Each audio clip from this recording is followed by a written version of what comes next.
Hello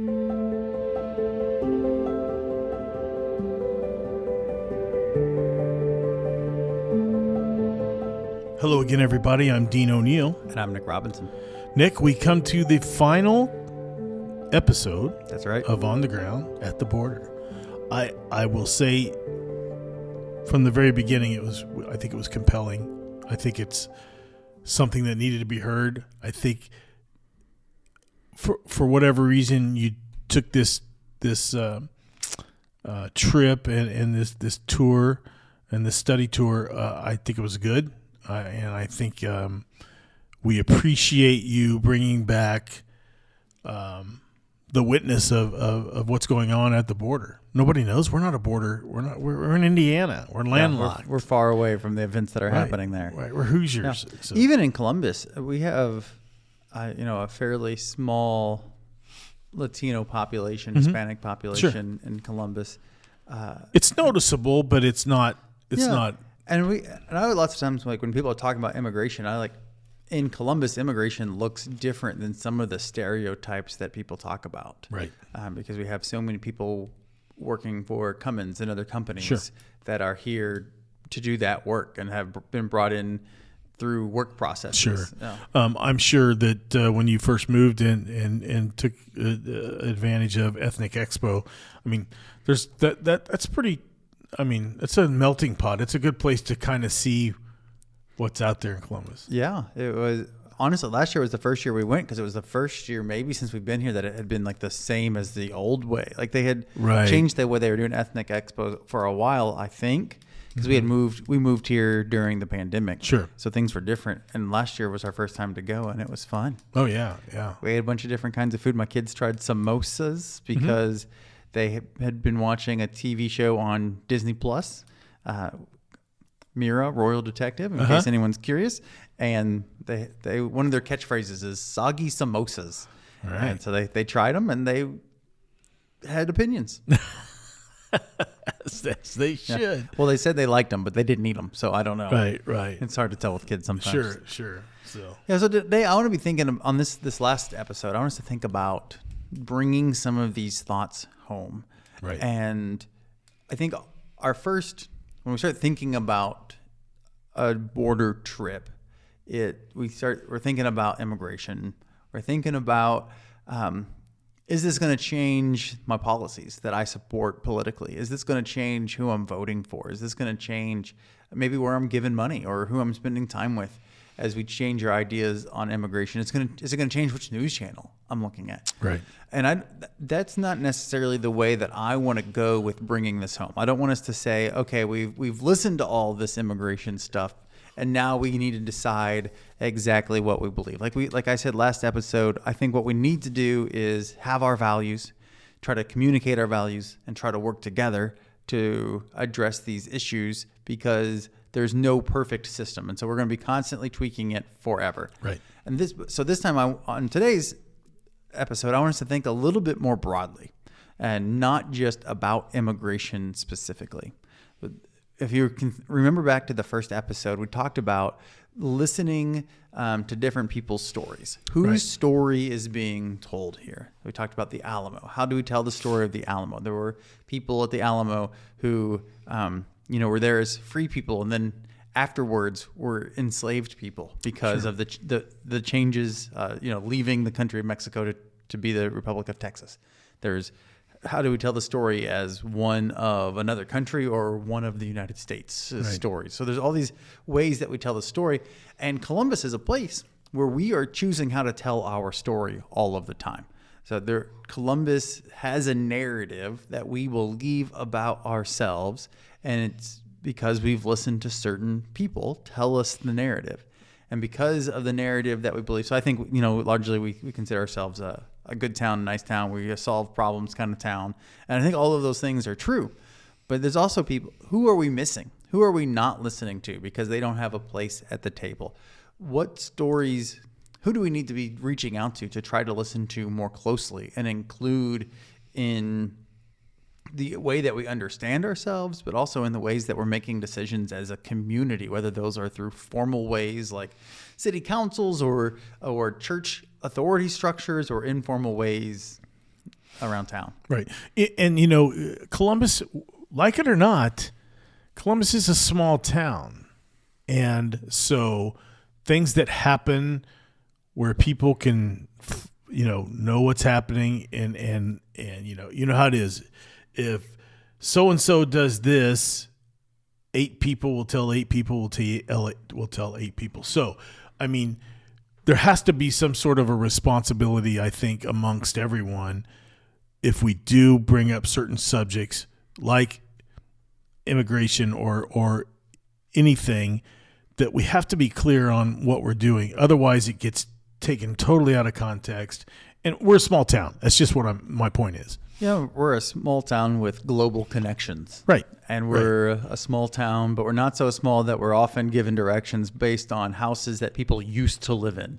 So I lived in smaller towns before where you give your direction based on, well, that's Aunt Mabel used to live on the farm there, and you turn left where that was. And then there's a place with the tree that got struck by lightning. You turn right there. We're not quite that small. Yeah, it still happens, though. My house, the house that I live in, was owned by somebody that was known in the community. And I catch myself saying, I live in so-and-so's old house. And so it still happens. And even this assumption that everyone knows who everyone is in a community. Like Columbus has enough people who are outsiders that you could tell me who used to own your house, and I can tell you I have no idea who they are. Sure, I totally agree. There's enough turnover here and enough guests, visitors, newer residences that and how do we remember that? How do we remember that we have people who are immigrants who are working here, and we have people who have lived here for their whole lives. We have people who, I'm a United States citizen, perhaps obviously, but I'm a relatively short timer here compared to some people. Oh yeah. And I think we've had this conversation before. You can really tell somebody who is native Columbus or has at least 2 generations or 3 generations by certain things that we say and things like that. And what I mean by that is, for example, Zaharicos. Okay.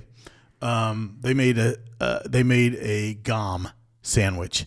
The Gom sandwich is basically a sloppy Joe's, but I'll never forget moving to Newcastle and having a friend over, and he was going to stay for dinner, and we were going to have sloppy Joe's, but I called it Gom. And he says, what in the world's Gom? So, I mean, things that an immigrant who came to this country and stayed in Columbus started, and so there are things that ground Columbus but you're right. Cummins being global, everybody comes. Yeah. I mean, Toyota's here as well. Sure, Toyota's global. Yep. There are other employers that are probably global as well in town that I'm just less familiar with. Sure. I'm sure the engineers can tell me. I think Kaltenbach, it's German, I think. Sounds German for sure. So there are people from, all kinds of backgrounds here. So we can't always assume that common language. And even in Logansport, there's a very diverse population, but the communities didn't always cross and interact with each other. Right. And so it's almost like people who just were in denial about the fact that there were other people around. Right. And so as we're thinking about implications of this whose story is being told really matters. So in Columbus, whose story are we telling? One of the stories that we tell a lot are the stories of the Irwin family and the Miller family. And their story is told through dollars that have been spent on like the bank used to be named after. Sure. Was it the Irwin Miller Bank? Irwin Bank? Irwin Union Bank. Irwin, yeah. So I hear people talk about that once in a while, but we don't ever talk about the implications of that, whether that was a good thing or bad thing or an indifferent thing. We're just like, there used to be a bank and now someone else owns the bank. And there's all this architecture around. And so there's parts of our story that we love to celebrate and tell. But I heard a story about like Mill Race used to be a place where people lived and it would flood all the time and people would get sick or die from all the flooding that happened. Right. So the way I understand it is there were people that lived on the riverbank and Mill Race in that area was basically flooding every summer, and it will. I mean, I can't remember a summer it didn't flood And what it does is, and so what Columbus did was they built Millrace Park, and they built it to where it would flood. And so everything in it that is in it will be fine when the water goes down. So yes, I mean there are places like that. There are places like Tent City. There are places like that. So there are versions of our history that we tell, and versions that don't make the tourist brochure. Right. And it's important. I mean, I'm not going to say we need to rewrite all of our tourist brochures. No. But as a city, who are we listening to? Whose stories are being left out? Why are they being left out? How can we? I think we should be better listeners. Sure. I think the multiple voices, multiple stories at the table, multiple perspectives is better for us in the long run, rather than silencing voices and erasing parts of our history. Because we are an industrial city in some ways. There are some negative consequences that have happened because of that too. There are places where this is where the dump used to be, and now we have to. We need to shore up this, because if it falls into the river, then there's a catastrophe that's going to happen. Right.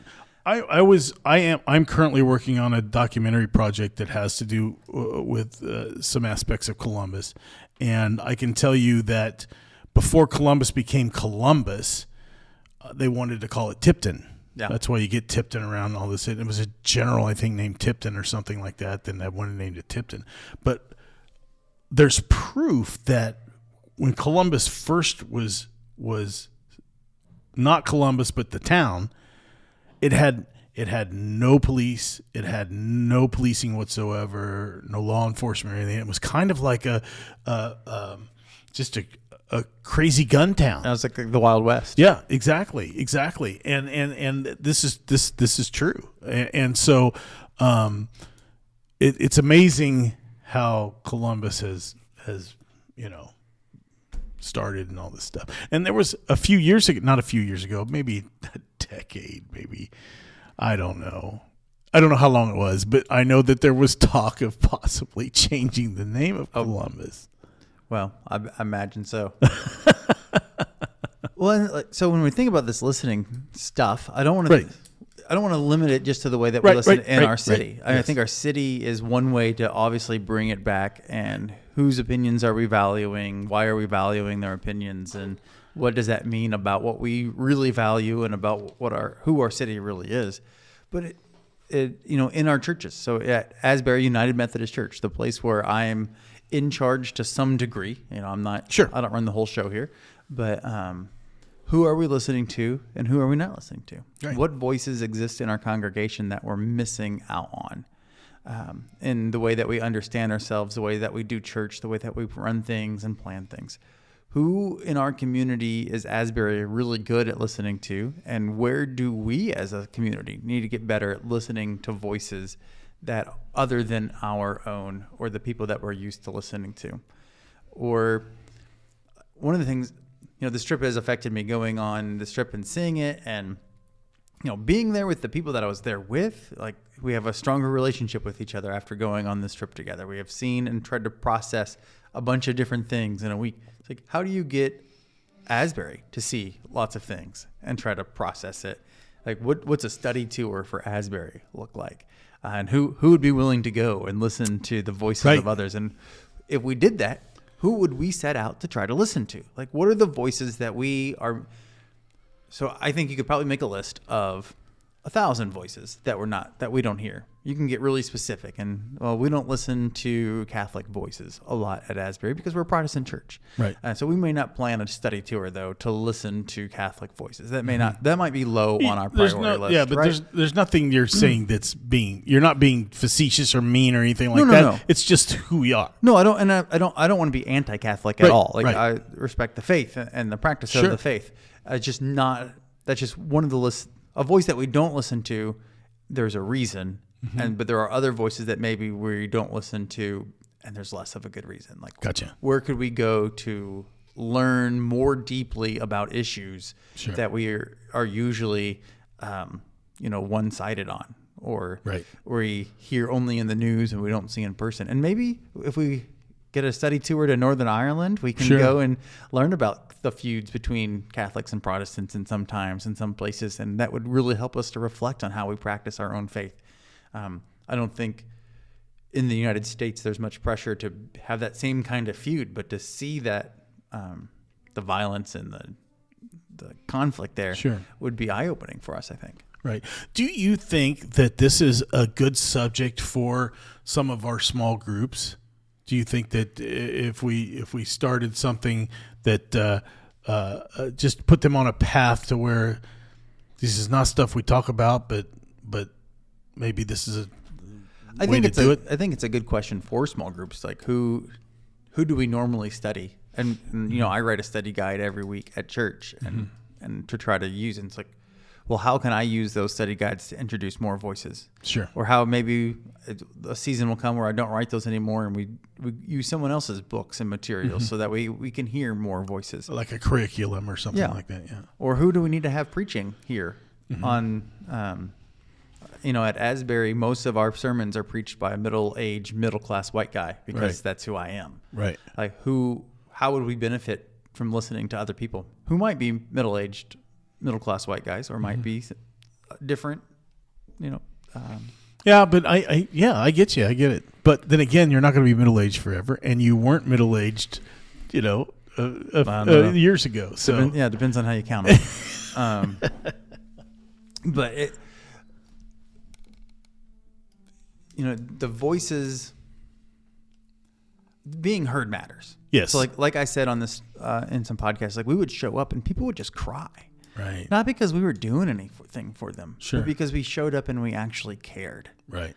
And so there's this suspicion that I have that there are other people who are desperate to be heard from even, and no one's listening to them. Right. They feel, you know, manipulated or used as an object in someone else's games, and they think no one cares about them. And so there are places where just showing up would really matter. Even not showing up, especially if you show up without answers, but showing up just to be with people would really matter in some places. And I think that's a question for us as individuals. Like, where can we show up that our presence is going to matter? Where can we show up to listen to somebody whose voice we wouldn't normally hear, and that they may not normally get to express their voice? How can we take that in turn and share it with others? To amplify their voice rather than just leaving it at that. Sure. That's a great question. And I think that's a question that needs to be, you know, researched and answered. You know, how do we give these people a chance, or a person a chance to talk, and other people listen, you know? So, I mean, it's really amazing how you think, Nick, because I'm sitting here trying to think about, you know, what you're saying 5 minutes ago, and you come up with something really interesting like that. So, yeah. And so, you know, as we bring this home, and by home, I mean back to Columbus and to our lives. Sure. That's what sticks with me is Right. who am I listening to and what? Because there's this teaching that says, like, you're the average of the 5 people you spend the most time with. So if you spend, like, whoever the 5 people you spend time with, they're all going to kind of affect who you are, and you're going to become more and more like them. Sure. And that's because we're listening to their voices. We're hearing their book recommendations. We're, you know, I think I've surrounded myself with people that if I end up being the average of those 5 people, I think I'm pretty well off. Like, I'm pretty happy with the people I've surrounded myself with. Yeah. But it's how does that work for our church? How does that work for our community?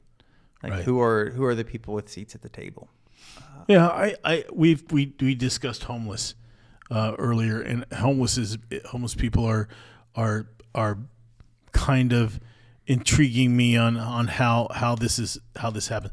First of all, homeless people want to be homeless. I don't think it. I think some homeless people want to be homeless, whether it's mental health or whatever. But you know, they have a voice, you know, and it's like, yeah. I mean, I really want to find out why, you know, and find out why they want to be. See if they want to be heard, or maybe they don't want to be heard. You know, you just never know. So, And you talk about the average of everybody. Well, the homeless people are together. That's just the way it is. They band together and they help each other in some form or fashion. So it's just Yeah, and I think that brings up another interesting point is sometimes we say things differently depending on who's listening to us. right. So if you're talking to somebody who their existence feels like a problem for someone else to solve, Right. That's one of the. If you listen to, if you're ever on Facebook and you see Columbus Man posts, and Yeah. there's always somebody saying something about the people experiencing homelessness, and they fixed a pothole. They should have spent that money on people experiencing homelessness. Or there's always something, and so they're just like, their existence is politicized. And so to ask someone a question who's experiencing those kinds of things, it's interesting to think about, well, how is their answer going to be shaped based Right. on talking to me? Sure. And each person that we encounter, how are they shaping their answer based on the fact that they're talking to me? Because I experience that pretty much every day. People are constantly changing the way they talk around me because if they know I'm a pastor, they're constantly changing Sure. the way they talk Right. around Right. me. But let me say this. Let me, and this is worth interruption here. Throughout this whole podcast, I've said the word immigration, or I've said the word illegal immigration. I've said the word illegal, and I've slowly started. I caught myself talking to somebody a couple of days ago about the podcast and everything, and you've chosen to use the words undocumented or the word undocumented, and so you do care about the way you're listened to. Absolutely. And I think that rubs off on people. I mean, I do. I've started saying undocumented. I think the illegal, I'll go ahead and say it. I think the illegal immigrants are just, that's what they are. They're undocumented. I mean, and if they are illegal, they need due process. It's that simple. Yeah. So, and that's all I'm going to that. But my point is you've made a good, you really did good. And hopefully, well, I can tell you, man, I've gotten a lot of comments about this series, and I got one comment last Sunday or Sunday before last. I listened to all of them. I put all 4 or 5 of them up at once. I listened to all of them all at once. I binged them. It's like wow, I've been binged. Well, and hopefully, I think this whole exercise here has been. This whole podcast has been an exercise in listening to people with different stories. It's all been filtered through me. So hopefully I've done a good job of filtering what I've seen for people. Sure. Because we couldn't all go on the trip and all see it for ourselves. Sure. And so one of the things that people ask us for too is for people that have voices to use those voices in defense of others. And so as we're thinking about in Columbus or in our families or in our churches or in our places of work, whose voices aren't being heard. If you are a person who people listen to use that voice, to use your voice to speak up on the behalf of others. Right. It's we can't speak for people, right? But we can try to amplify.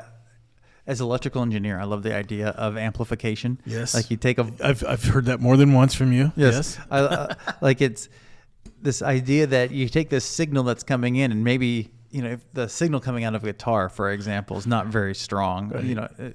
The signal you need an amplifier to connect something to your speakers. You can't line out's just not very powerful, and so to take an amplifier and to just broadcast it more broadly so everyone can hear it. Right.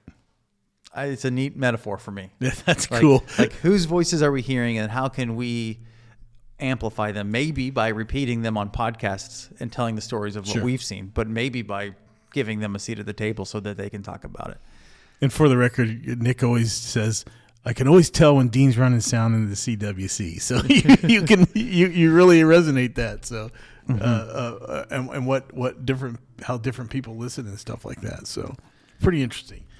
Man, I think the podcast was a success. I think we touched on some fine line things. We got a little political. We didn't get too political, and that's a good thing. Hopefully not too partisan. Too partisan, correct. But any last things you want to say before we wrap up? Yeah, just if you look back at the last 5 books that you've read, the last 5 shows that you watched, the last 5 hours you spent on social media, whose voices did you hear and whose voices were missing? And how can you introduce more voices there? What's a place where you need to go and experience something new? For me, I needed to get out of my comfort zone, and this trip got me up. It was fairly comfortable, but I never would have done something like this on my own if I was not part of a program that was asking me, forcing me to do this. Sure. I never would have done something like this. And so, I got a real benefit from being outside of my comfort zone. So I just want to encourage our listeners, like, what do you need to step out in faith on and see how it affects you? Right. Well, hey, I think you did a great job. I learned a lot. I know everyone else learned a lot. And if you have any questions for Nick, or if you want to ask me questions and I can ask Nick questions, however you want to be heard, and however you want to ask your questions, email us or just stop us in the halls. It doesn't matter. Yeah. So let's pray. Yeah. God, we pray that you would help us to see the people in front of us, to open our ears and to hear their stories. That you would also help us to notice who's missing in places of power and influence, whose stories are being taken into consideration when we make decisions. Whether it's like we're 2 parents are making a plan and they're not paying attention to their kids' needs, or if it's in a city council meeting, or if it's in a church council meeting, or wherever these things happen. God, help us to be sensitive to the needs of those around us so that we can continue being about being part of your kingdom here on earth. We ask all this in Jesus' name. Amen. For Nick Robinson, I'm Dean O'Neill, and this has been On the Ground, and we will keep that title. This one was On the Ground at the Border, and we may have subject matter coming up in the future that will go with On the Ground. Yeah, we'll have at least one more, hopefully, when I go to Ghana next year as part of another study tour. And I'd love to find an excuse or a reason to do another study tour somehow, be somewhere else to have interesting stories to share. And if anybody has any suggestions, let us know. Yes, absolutely.